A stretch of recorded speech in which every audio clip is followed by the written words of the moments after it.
aí, vermelho, você precisa fazer o processo de reparo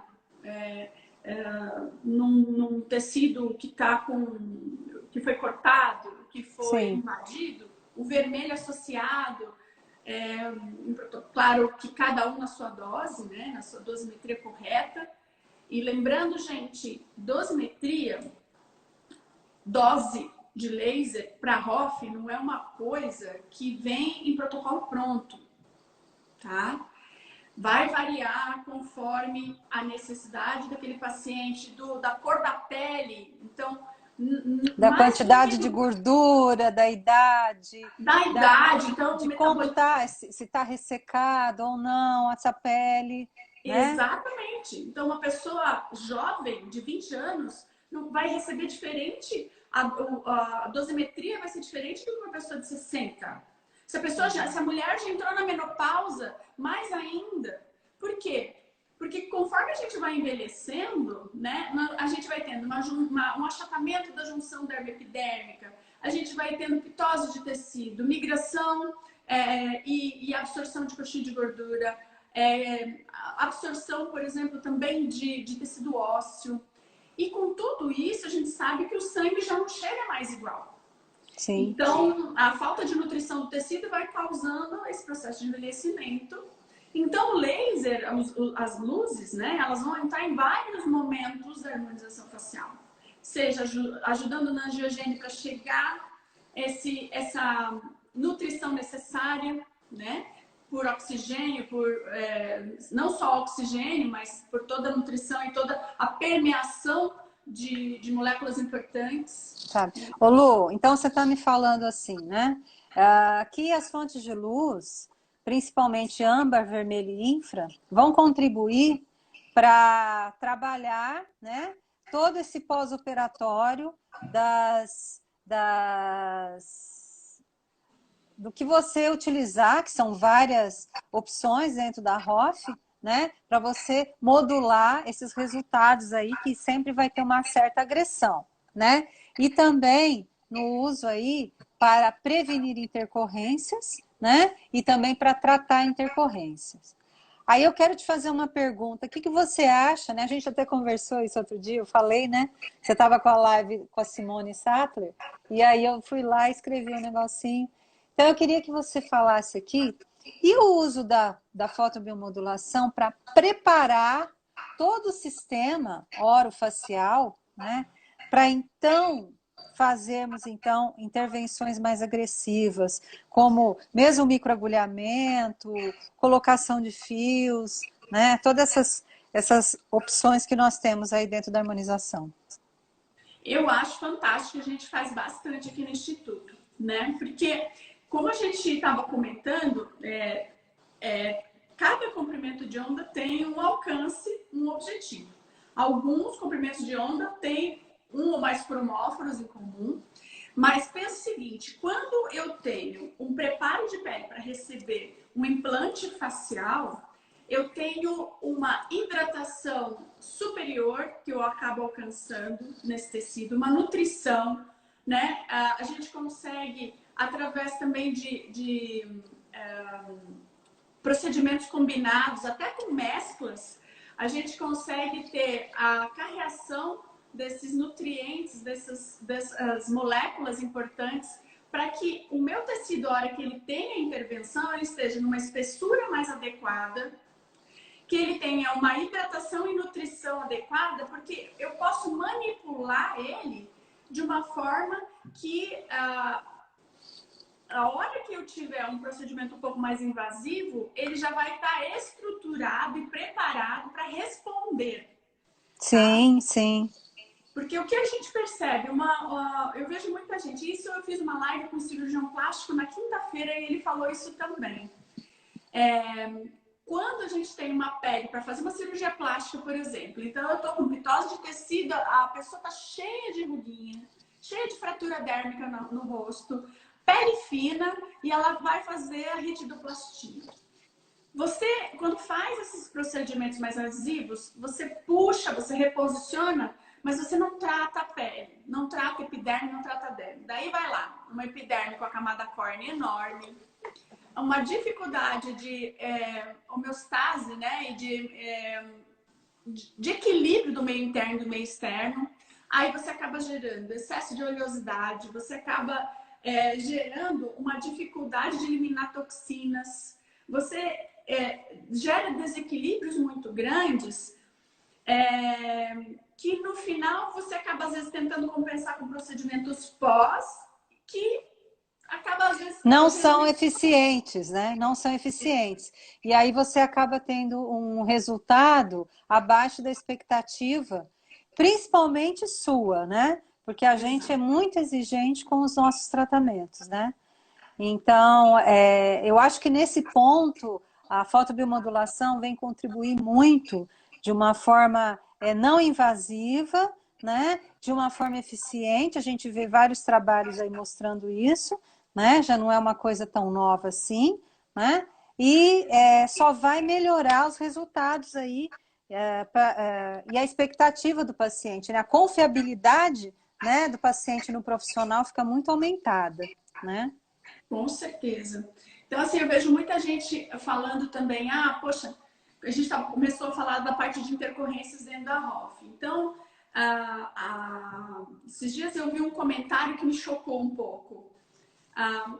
O laser não é tão importante assim na harmonização facial. Gente, sabe assim, não vou responder, não vou responder, não vou responder. Quase tive um troço. Gente, laser é vida. Laser modula cérebro. Então imagina, né? Tipo assim, imagina... As loucas do laser, né?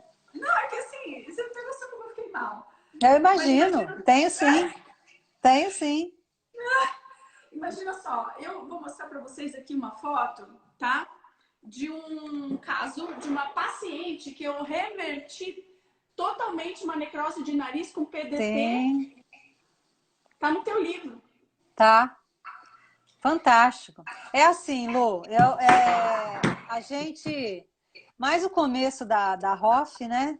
Quando a gente começou aí quem me chamou para ser mundo louco da ROF, né, foi a Daniela Rocha, essa maluquinha aí. Não sei se ela está assistindo a gente agora, mas ela vai estar com a gente aí no segundo encontro, viu, gente? Vou fazer a chamada. Daqui 15 dias, dia 30, a gente vai ter o nosso segundo encontro aí, com professores de biofotônica. E a Dani me chamou para essa coisa maluca que é a harmonização. E aí, no começo, o pessoal não queria saber de laser, não. Mas daí, Lu, começaram as intercorrências. Olha o pessoal me chamando no privado, pedindo uma ajuda, um help, sabe? Não que seja vergonhoso, não. É o que você falou. Só não tem uma intercorrência quem não faz nada. Então, você não quer ter intercorrência, não faz nada. Fica em casa quietinho, não trabalha e não atenda, né? Mas, se você já conhece, você tem essa abertura... É igual a ozonioterapia. Eu não faço ozonioterapia, mas tem gente que tem a ozonioterapia assim como nós temos o laser, né? É uma ferramenta de reversão de problemas aí. Isso é muito importante. Né? Muito, muito. Olha só, esse caso aqui, ó, esse é um caso que estava com isquemia, iniciando necrose, tá? Então, assim, com o laser e a massagem a gente reverteu. Tem caso de pitose. Aqui, olha só. Em 5 dias, revertido apenas com laser terapia. Tinha usado o colírio, ó, 1 mês. Não fez efeito. E aí, em 5 dias, resolveu, né? Então, assim, o laser, gente, o que acontece? O laser, ele vai entrar a fotobiomodulação, ela vai entrar nas intercorrências de várias maneiras. Eu preciso, né, que eu tenha o metabolismo da minha célula aumentado. Já quando eu falo de toxina, o retorno da intercorrência é um pouco mais profundo, porque eu vou estar estimulando células neuronais a emitir brotos axonais, a fazer aquela religação. Isso aí eu estudei bastante por causa do meu doutorado. Então, o laser de, principalmente o infravermelho, ele faz isso, né? Então, a Sim. gente tem trocas, permeabilidade de membrana. Então, o laser de o infravermelho, ele vai atuar em proteína de membrana e a gente consegue ter todo um restabelecimento até mesmo de entrada e saída de íons aí nessa célula, para a gente poder ter uma aceleração, né? Desse impulso nervoso e tudo mais. Então, o laser, a fotobiomodulação, ela vai entrar na ROF nas intercorrências. Então, se vocês comparam efeitos de artigos que fazem simplesmente hialuronidase com, às vezes, um Cialis, né, ou uma pomada, alguma coisa assim, e compara quando você entra com o PDT associado enquanto tem infecção, e depois para de usar o PDT, continua no vermelho e infra, né, para fazer drenagem ganglionar, para você estimular drenagem, essa parte de drenagem de toxinas, você estimula muito mais rápido, você consegue colocar um colágeno de qualidade, consegue estimular... Organizado, né? Um colágeno, uma elastina, organizadamente, né? Exatamente, porque senão o que acontece? Eu não vou falar do laser de alta porque hoje é biofotônica, mas por que algumas pessoas têm intercorrência no laser de alta na harmonização? Porque usa um protocolo desmedido, você causa uma agressão muito grande e lembrem-se, gente, o fibroblasto ela é uma célula de defesa, né? Está incluso como uma célula de defesa, no sentido... que é o seguinte, quando vamos transportar para dentes, tá? Tem muita dentista aqui. O odontoblasto, quando ele é agredido, se é agudo, se é crônico, vai mudar a resposta.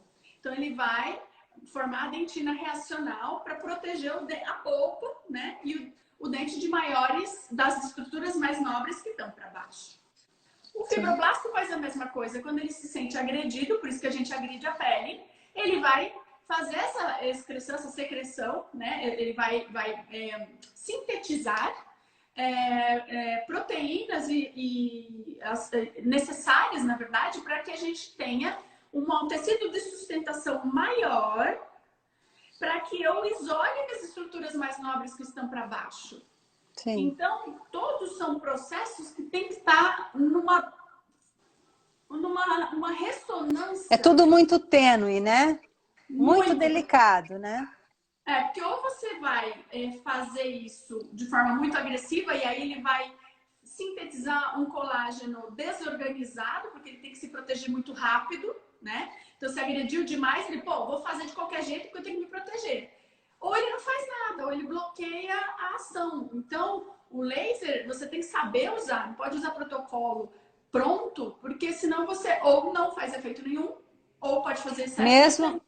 Mesmo aqueles protocolos que acompanham uma máquina, né, de laser de alta, por exemplo, não dá nem para a gente seguir muito aqueles protocolos, porque a gente tem que entender, né, exatamente a dosimetria, né, não é o assunto agora, mas eu acho importante chamar atenção para isso, porque no Brasil a gente tem uma miscigenação de raças, né, a Cissa Manuel fala muito isso, a Cecília Manuel, que muitas pessoas têm antepassados de outras raças, então a gente pode trazer genes que visualmente agora a gente não está vendo, que a própria pessoa não saiba. Então, é muito mais difícil trabalhar com laser com brasileiros do que fora daqui, onde as raças são bem definidas, né? As pessoas não se misturam, e aqui a gente é tudo junto e misturado, então realmente fica mais difícil a gente saber, ter esse feeling aí, que a gente só vai criando mesmo com a experimentação clínica, né? Muito, tanto é que era mistura. Fototipo, antes era fototipo 1, 2, 3, agora estamos falando até de fototipos meios. Porque tem gente que tem olho claro, cabelo claro e se bronzeia. Sim. Né? Tem gente que tem cabelo escuro, olho claro e se queima. Então, tudo isso tem que ser levado em conta, gente. O fototipo, por isso que também esses protocolos prontos e a inabilidade, né, de achar, sei lá, achar que o laser é simples, acaba acontecendo o quê? A pessoa usa um protocolo para todo mundo, aí tem gente, cheio de gente queimando pele com a fotobiomodulação, né? E é pele, e é queimadura com bolha já. Já vi isso acontecer. Então, tem que tomar cuidado, tá? Tem que estudar bastante. Então, assim, a gente consegue fazer, basicamente, toda a modulação desse processo, desde o início até o final. Aí me perguntam muito, nossa, Lu, mas você entra então com laser? Eu vejo artigo falando, você faz sei lá, o fio, faz a bichectomia e você entra com laser no terceiro dia. Oi? Por que terceiro dia? Escuta, gente, é imediato. O meu paciente não sai da cadeira. É transcirúrgico. Tem bichectomia, né? O corante que a gente estava conversando aquela vez, né, Rô? Você coloca o corante durante a bichectomia, faz a irradiação e fecha. E continua a irradiação todos os dias, se for necessário, dia sim, dia não, depende do caso. Você continua esse tratamento. Eu tenho um artigo aqui que foi publicado aqui na Photomedicine, meu, com um grupo, de bichectomia. É exatamente isso. É um case series pequeno. Ô, Lu, faz assim, ó, usa o seu celular e vira a câmera, porque saiu invertido, para as pessoas verem o título do seu trabalho. Tá bom. É porque eu tava com o suporte do celular. Deixa eu fazer diferente. Ó. Isso, ótimo. Saiu na Photobiomodulation, Photomedicine Laser Surgery. Isso. Aí, quem tiver interesse, a live vai ficar salva no IGTV, no meu IGTV, e aí as pessoas podem ver, sem problema. Tá, então assim, a gente tem visto que o uso imediato do laser, né, em qualquer tipo de procedimento mais invasivo, ele tem dado resultados muito melhores no pós-operatório. Eu, por exemplo, papada. Eu já... As enzimas... Vou esconder a mim. Vou esconder meu pescoço. Todo mundo quer pegar meu pescoço, tá? Ainda não me decidi quem eu vou deixar pôr a mão aqui, tá? Mas pode falar. Tem tanta coisa legal para fazer, nossa Senhora. Eu sei. Fala. A papada, por exemplo, é uma coisa que é extremamente traumática. Você via nas bulas dos produtos de enzima, não pode botar gelo, não pode tomar analgésico, não pode fazer isso, não pode fazer aquilo. Aí a pessoa, em 3 dias, era um pelicano, né? Isso aqui ficava gigantesco, enorme. A pessoa morria de dor durante 15 dias. Aí depois vinha, doutor, tá tudo duro, né? Eu falei, opa! A reação inflamatória está tão grande, gerando tanto edema, atrapalhando tanto a deposição de tecido de granulação, né? Que olha só as intercorrências que eles falam que é normal acontecendo por causa disso. Papada é no dia já. Então, eu não entendo muito, quer dizer, eu até entendo que muitas pessoas fazem a seguinte pergunta: não, mas não pode usar luz junto com o procedimento, senão vai tirar o que a gente quer provocar, que é uma inflamação. Muito pelo contrário, quando a pessoa sabe exatamente o fundamento da fotobiomodulação, ela vai saber que tudo vai depender da dosimetria, da qual comprimento de onda você está usando, qual a dose você está aplicando, onde você está aplicando, como você está aplicando. Então, sim, não só pode, como deve. Imediatamente antes, durante e imediatamente depois, né, trabalhar com a luz em baixa intensidade. A luz de baixa intensidade, ela dá um resultado final na harmonização incomparável, tá? Sim. É incomparável. Então, assim, até aqui quando eu faço laser de alta, eu uso a fotobiomodulação para poder modular. E algumas pessoas a gente sabe que tem às vezes a dificuldade de voltar várias vezes, isso limita um pouco. Sim. Mas isso é importante até, gente. Vou abrir um parênteses em relação a isso. Um estudo muito importante de resposta de fibroblastos. Eles perceberam que o fibroblasto tem pico de resposta quando ele é irradiado com pela foto, né, através da fotobiomodulação em 48 a 72 horas. Entre 48 e 72 horas tem o pico de metabolismo desse fibroblasto irradiado. Depois ele cai. Então, quando eu não tenho ativos sendo usados junto para manter alguma ativação fibroblástica durante a semana, se alguém te propõe fazer alguma sessão simples, pura e simples, por exemplo, para cicatrizar, para melhorar o reparo pós-cirúrgico de bichectomia, o ideal são 2 vezes por semana, pelo menos. Porque aí você vai manter o metabolismo desse fibroblasto mais alto, porque senão você aumenta e diminui, aí você perde um pouco daquele efeito, né? Então, o ideal é, dentro da parte científica, nesse tipo de fotobiomodulação, quando eu vou fazer, eu estou falando isso também por causa da minha tese de doutorado, né? Que foi em paralisia facial.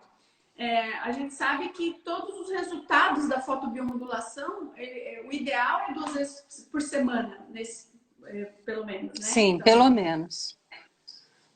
Você quer falar um menos. pouquinho da sua tese de doutorado, que foi tão brilhante? Você quer falar para a gente? Eu acho que, inclusive, cabe na harmonização, porque uma pessoa que tem uma paralisia, que pode ter causas diversas aí, períodos, né, diversos, gera uma desarmonia orofacial. Então, isso a gente vê, as pessoas leigas veem isso como uma falta de estética. A gente vê isso como uma falta de função com perda estética, né? Que a gente conversou até ontem na reunião que você falou, né? Então, eu acho que seria bacana se você falasse um pouquinho, uns 5 minutinhos você falasse, a gente já abriria aí para as perguntas, Lu. Falo sim. Gente, olha só. Então, como a Rô falou, a gente estava conversando sobre isso porque a gente precisa fortalecer, né, a ROF. A ROF, todo o efeito estético que eu tenho na minha face, eu tenho devido ao tratar funcional, tá? Então, a paralisia facial, ela é isso. Então, eu estou tratando a função muscular neuronal.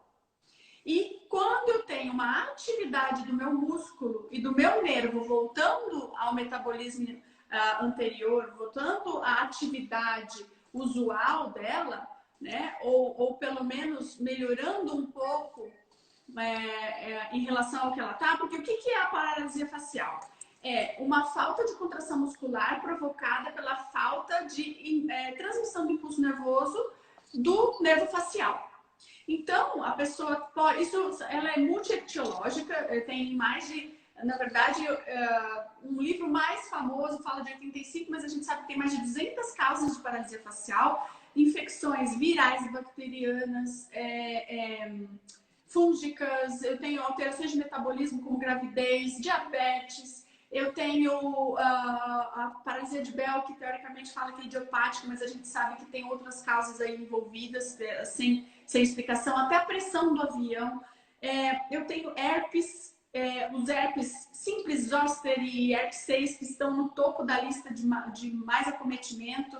E aí, quando eu falo de zoster, eu já estou falando também da síndrome Hansen-Hunt, que aí fica com o prognóstico um pouco mais difícil. Mas, enfim, nós temos várias causas, tá? E isso causa, cada uma no seu grau, uma inflamação do nervo ou uma compressão desse nervo, ou uma reação autoimune contra a bainha de mielina desse nervo. Então, cada etiologia vai ter um desencadeamento específico nisso. Quando eu tenho, então, o meu nervo facial afetado, se ele é afetado durante muito tempo, eu tenho uma degeneração da bainha de mielina, que é a capa do nervo. Sem essa capa do nervo, eu não tenho a transmissão do impulso nervoso. Se eu não transmito o impulso nervoso, o meu músculo não contrai. E aí eu vou ter a paralisia facial. Então, a falta, né, a queda, a pitose, né? A pitose muscular, na verdade, ela é uma das coisas. Mas aí eu tenho desequilíbrios na hora de lacrimejamento, de sensação de sabor dentro do ouvido, né, no músculo estapédio. A gente tem uma série de problemas que podem acontecer. Até na propriocepção, né? Não consegue nem caminhar, né? Não. Direito. Exatamente. Aí não consegue se alimentar, a comida fica parada aqui, a gente tem toda a parte de mastigação, fonação, tudo influenciado, fora a autoestima, né? Então, quando o paciente está nessa situação, o que eu acabo fazendo? A irradiação do caminho neural, ele é extremamente importante, obviamente, mais uma vez, na dosimetria correta. Eu não vou irradiar o meu nervo para uma pessoa que tem a pele morena igual uma pessoa que tem a pele clara, é tudo diferente. Uma pessoa mais obesa para uma pessoa mais magra. Tudo isso que a gente falou varia. Não existe protocolo. Às vezes as pessoas me escrevem, qual é o protocolo para paralisia facial? Não sei, eu tenho que ver o paciente, eu tenho que ver as condições metabólicas. Não, mas se você responde não sei, a pessoa vai falar assim, essa professora não sabe nada, né? Ou pior, fala assim, às vezes, não quer passar. Não quer passar, essa professora está escondendo tudo.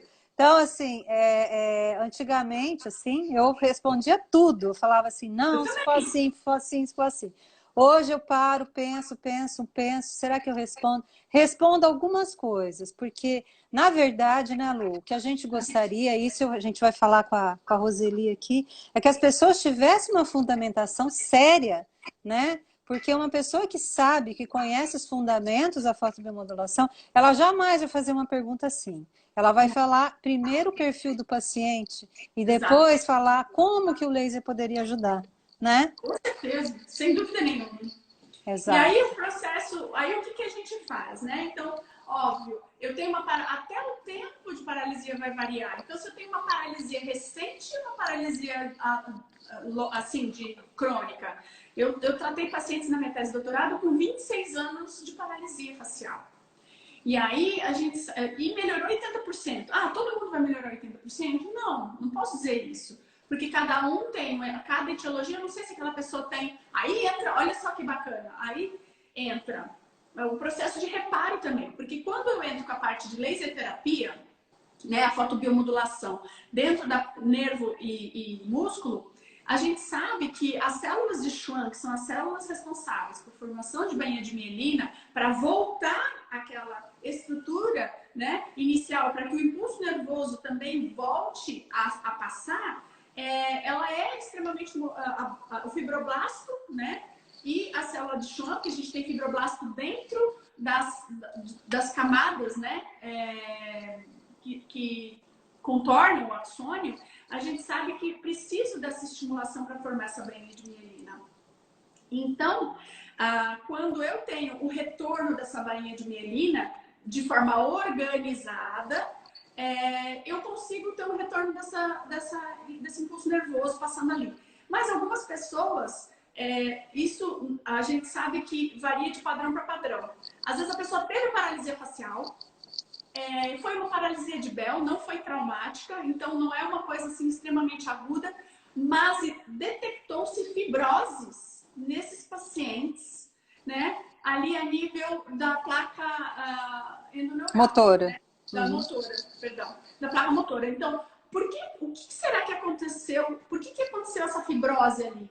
Se não foi traumático. Então, para vocês entenderem que o processo de reparo não necessariamente ele é relacionado com trauma.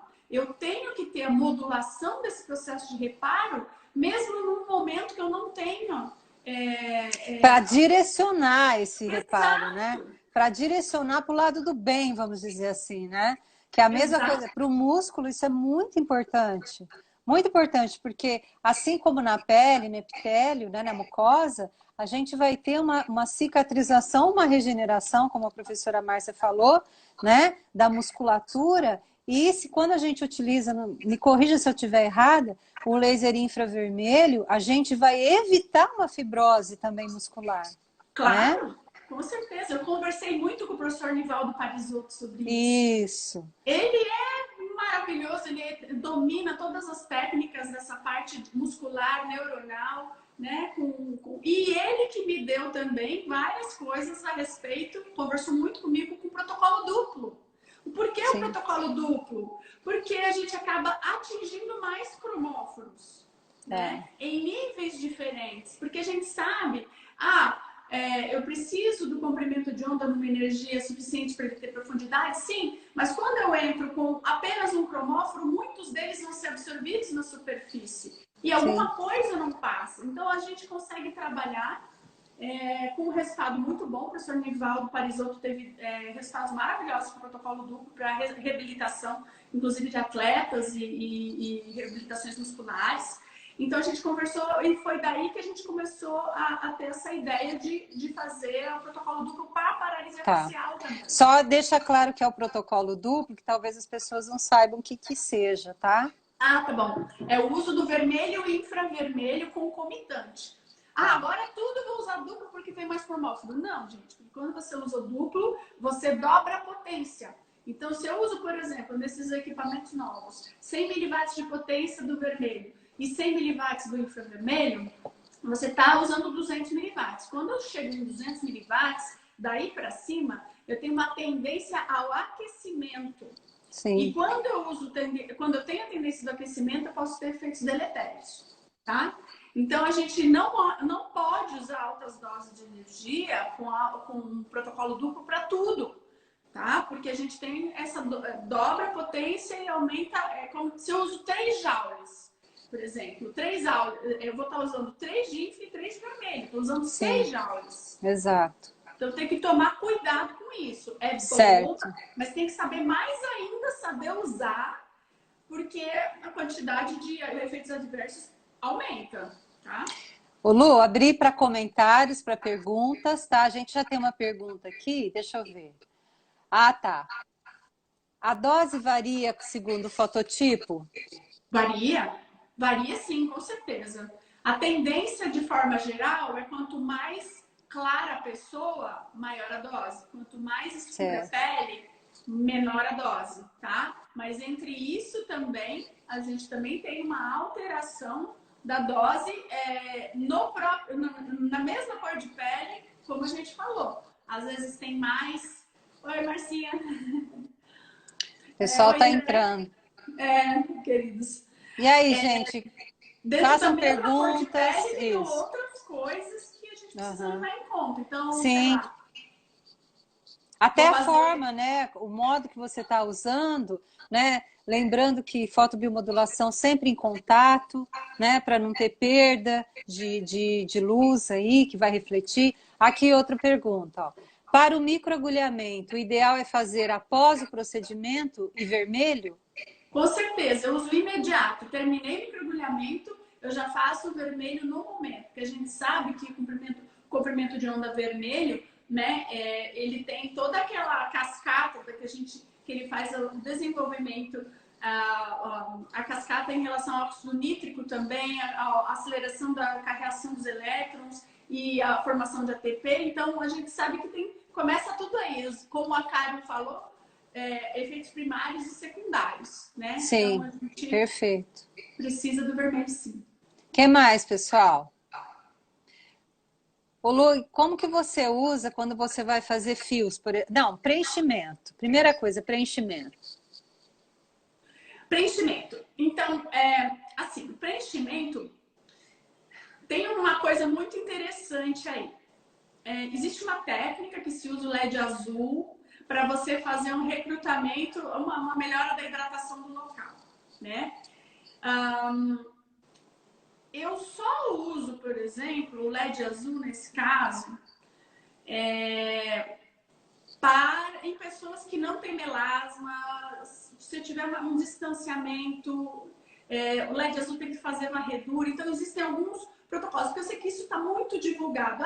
Toda vez que eu for fazer preenchimento, eu vou usar o LED azul, porque aí eu tenho um aumento da reação de água para o tecido, e aí vou ter água ali onde vai estar sendo implantado o ácido hialurônico, e aí esse ácido hialurônico vai puxar essa água para ter a otimização dos resultados. Porque o ácido hialurônico, dependendo do ácido hialurônico, ele consegue absorver até 100 vezes a água, o volume dele, tá, gente? Tá. Mas isso vai variar entre reticulação e não reticulação. A gente...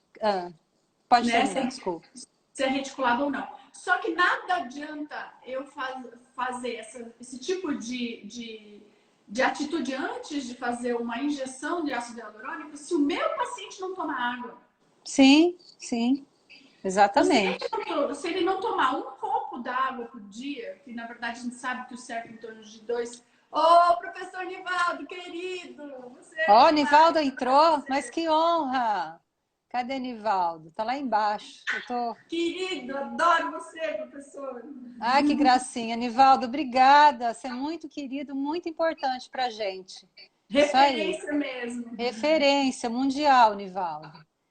Tá certo, deixa eu ver aqui. Nice. Eu fui apresentar meu trabalho em Nice em 2018, dados parciais da paralisia facial, e ele estava lá. E a gente conversou bastante também, né, professor? Os congressos da UOLT faz isso com a gente. Leva a gente para lugares maravilhosos e encontrar pessoas super queridas, né? Eu tô, assim, agora eu já nem sei, acho Deixa eu que ver foi aqui. cancelado, porque eu ia para o UOLT agora de Washington também para falar da minha tese para os neuros, mas não sei como é que vai ficar isso agora. Bom, Tá. então, assim, a gente tem que também ter essa responsabilidade de saber que se eu estou entrando com luz, né, com LEDs e lasers para a ROF, e eu vou colocar implantes, toxina, preenchimento e tal, eu tenho que ter também um acompanhamento, uma cumplicidade do meu paciente na nutrição, né, na hidratação dele, para a gente Na suplementação, né? O home care dele, né? Senão não funciona também. Exatamente, exatamente.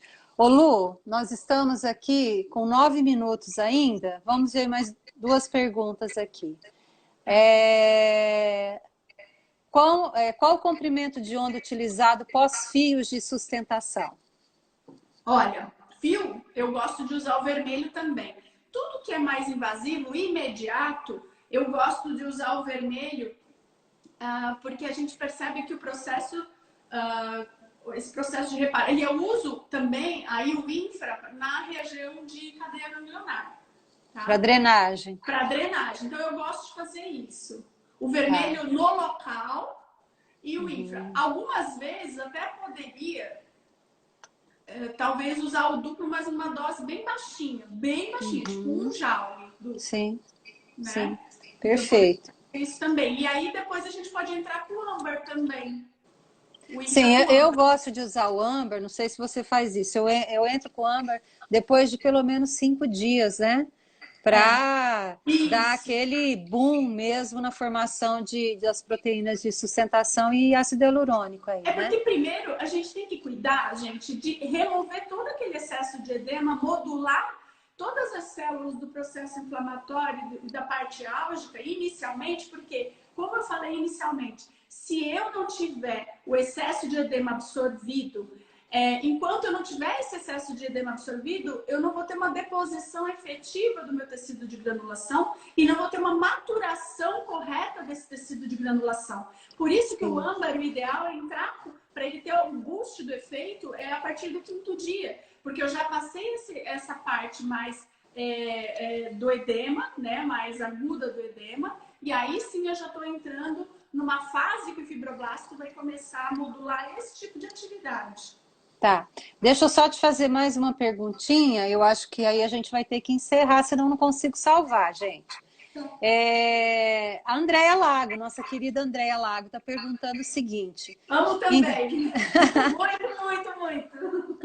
Intercorrência nos preenchimentos, a fotobiomodulação é melhor com laser ou LED ou hialuronidase? Nos preenchimentos, repete para mim a pergunta, porque aí eu... A Andréia quer saber se intercorrência com preenchedores, o que você acha melhor? Trabalhar laser e LED ou com a hialuronidase? Depende muito da intercorrência, Déia, porque assim, se é uma intercorrência só uma isquemia, eu trabalho com, por exemplo, o vermelho ou o infra, na verdade, né? O vermelho e o infra, depende do que é, faço a massagem. Agora, se eu já tenho uma intercorrência com ácido hialurônico evoluindo numa necrose, eu tenho uma presença de vesícula, eu tenho alguma coisa de infecção desse preenchimento, aí eu vou usar o PDT, né? Então, mas a hialuronidase, esse caso do nariz, por exemplo, eu não usei hialuronidase, eu usei só PDT. Então, eu prefiro laser e LED porque eu consigo, dependendo do sinal que eu tenho da minha intercorrência, eu sei o que usar.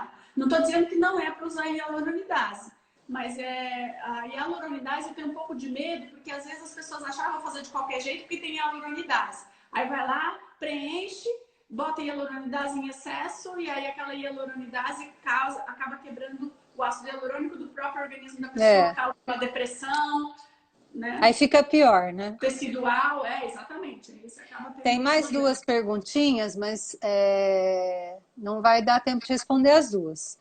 Veja qual você quer responder. Uma perguntou sobre a luz azul, então não é indicado a luz azul no brasileiro por conta da pele miscigenada?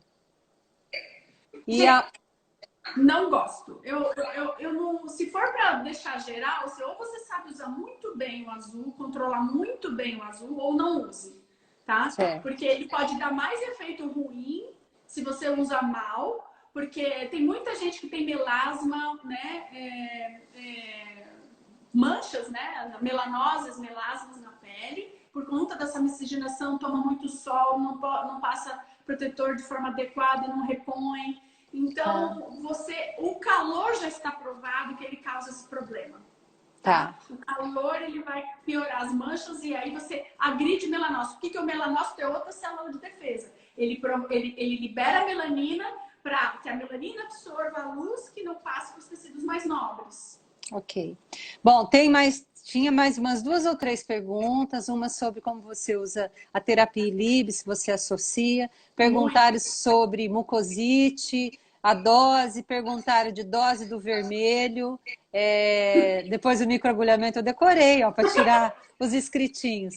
Mas, pessoal, eu vou pedir para vocês deixarem por escrito, pode ser no Instagram direto da professora Luciane Krau, porque eu preciso encerrar para deixar salva essa live maravilhosa aí.